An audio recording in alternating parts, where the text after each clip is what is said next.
সিঁদুরদানের আগ মুহূর্তেই হঠাৎ করে বিয়ের আসরে এসে হাজির হলো দেবলীনা। হ্যাঁ বন্ধুরা, ভিডিওতে লাইক দিয়ে দেখতে থাকুন। যে মুহূর্তে কিনা দেবলীনা আর সেই গোপন আস্তানা থেকে পালিয়ে যেতে নেয়, ঠিক সেই মুহূর্তে গুন্ডারা যখন কিনা দেবলীনাকে দেখে ফেলে এবং বলতে থাকে যে আরে মালটাকে ধরো, মালটাকে কোনো মতে এখান থেকে বেরোতে দেওয়া যাবে না, ম্যাডাম কিন্তু স্ট্রিক্টলি আমাদেরকে বলে দিয়েছিল এবং একটু নিয়ে আমাদেরকে টাকা দেওয়া হয়েছিল।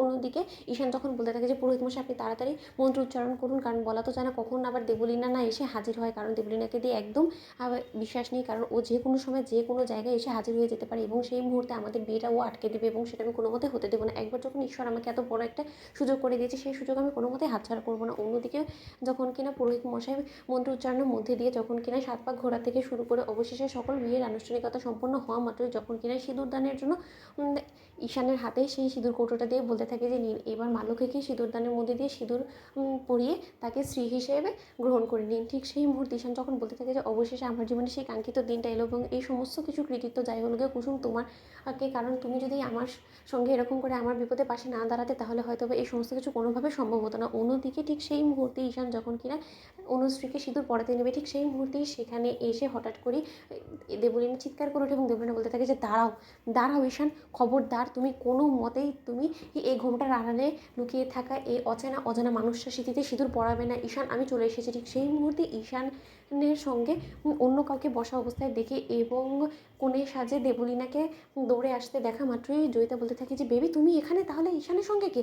অন্যদিকে ঈশান যখন ভয় পেয়ে এক পর্যায়ে কারো কোনো রকম কোনো বারণ না শুনে রীতিমতো অনুশ্রীর স্মৃতিতে সিঁদুর পরিয়ে দেয় এবং ঠিক তার পর মুহূর্তেই দেবলীনা যখন বলতে থাকে যে এই ঘোমটার আড়ালে কে আছে সেটা জানার তো আমারও খুব ইচ্ছা এবং সেটা আমারও প্রশ্ন। ঠিক সেই মুহূর্তে যখন কিনা সিঁদুরদান হওয়ার আর সঙ্গে সঙ্গে যখন কিনা বিয়ের মণ্ডপে উঠে দেবলীনা যখন কিনা সেই ঘোমটাটা সরিয়ে দেয় এবং ঘোমটার আড়ালে যখন কিনা সকলে অনুশ্রীকে দেখতে পায়, ঠিক সেই মুহূর্তে সকলে চমকে ওঠে এবং দেবলীনা যখন বলতে থাকে যে তোমার এত বড় স্পর্ধা যে তুমি আমাকে সরিয়ে দিয়ে তুমি আমার জায়গায় বসে গিয়েছো, অনুশ্রী তোমার লজ্জা করো না? তোমার এত বড় সাহস হয় কী করে?